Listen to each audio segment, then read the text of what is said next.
person writes, want to start dating but terrified of rejection and humiliation. Well, when this is the case, oftentimes you have some, especially the humiliation thing, that's pretty powerfully negative word.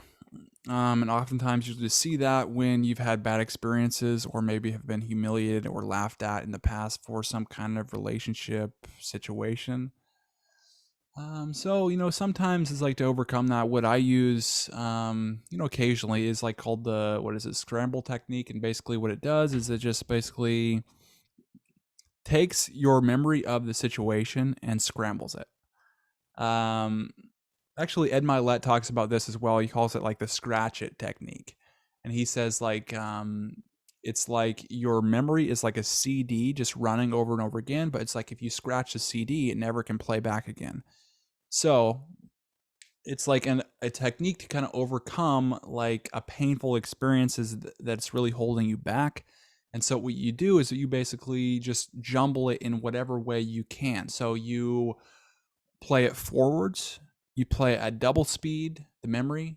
You play it backwards, you put it in black and white, you change the color, you put Mickey Mouse in there, you put anything that comes into mind. One other thing, I don't know why it came up, but it's like this red cabbage thing is like, reminds me of this thing in basically college.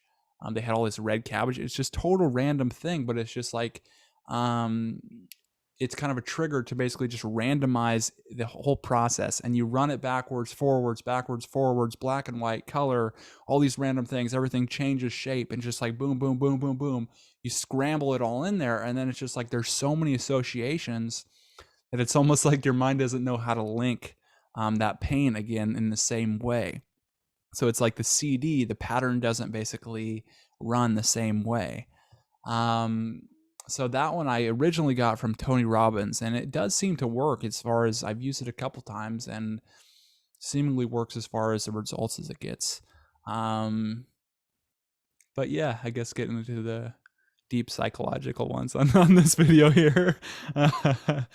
But it's sometimes that stuff's fun. But okay, so this post is, I'm a 20-year-old university student.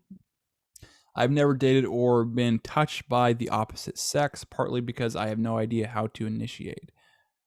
I'm also terrified of rejection. I have this gut feeling that if I try to flirt with a girl or ask her to get coffee or something, she won't just reject me. She'll go and tell all her friends, who will tell other people, etc. Did that happen to you when you were young? But it's just like, well, you say you have this gut feeling, and what is that gut feeling? Well, it's a belief that you have that this will lead to pain. And soon my entire social circle will know that I'm a desperate loser. Yeah, well, in that situation, run through that. So experience that, and it's like in your mind, it's like, okay, if they called me like a desperate loser, what would happen?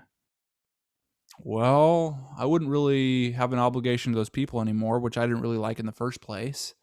Okay, what else? Well, they'd probably laugh at me and I'd feel bad for a moment, but then, they really just care about themselves anyway, so they're just gonna kind of go back to their own lives after a while. They might kind of try to harass me later. But it's like, well, it's like I can just basically separate myself. I don't really want to deal with those people anyway. But you just basically run through all the negative consequences that could happen. This comes from Dale Carnegie's book, How to Stop Worrying and Start Living. It's like, live and basically experience a negative outcome. Is that negative outcome something you can handle? Almost always it is. And so once you know that you can handle basically the negative situation, if it even did occur, which is actually unlikely, then it's like, well, it eliminates that fear. And sometimes that allows us to kind of overcome that and then basically get to the outcome that we want. In this case, asking someone out.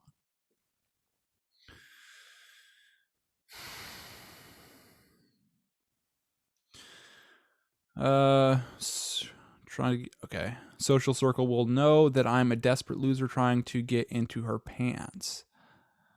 We'll also know that it's like you don't want to just rush into that. And so it's like you need to build that connection, build that rapport, and then that leads to kissing, and then that usually leads to sex. If you try to skip those basically previous phases, the pickup phase, the dating phase, and just go directly to sex, oftentimes you're going to get bad results. So just like that's why that structure in those products right there in the description below is so useful, because you can just replicate it basically to replicate success.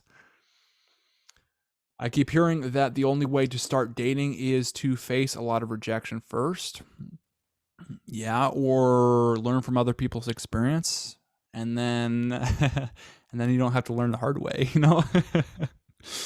But it just seems like a social suicide to me. If a girl turned me down, I think it would be too embarrassing to face her or any of our mutual acquaintances ever again.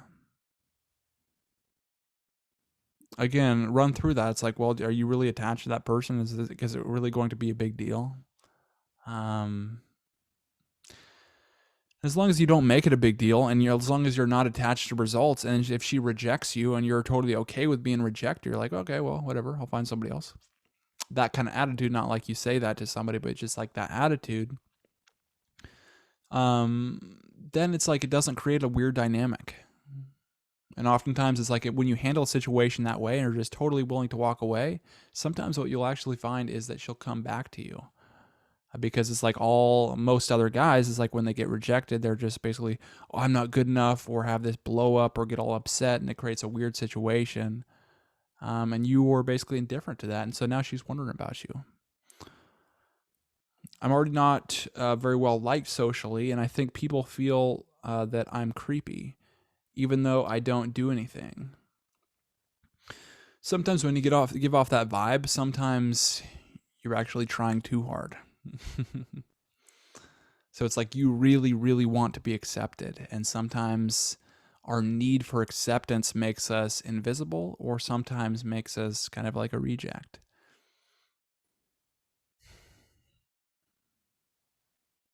I don't know what people would do if they knew that I was actively seeking a relationship. Well, just about every person in the world's doing that too, man. So you're not alone. uh,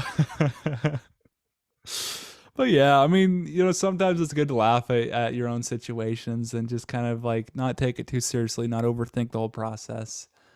Um, and sometimes, go into the negative things that you're kind of overthinking or thinking about that will happen to you if you basically take action, the negative things, and realizing if they do happen, it won't be so bad after all,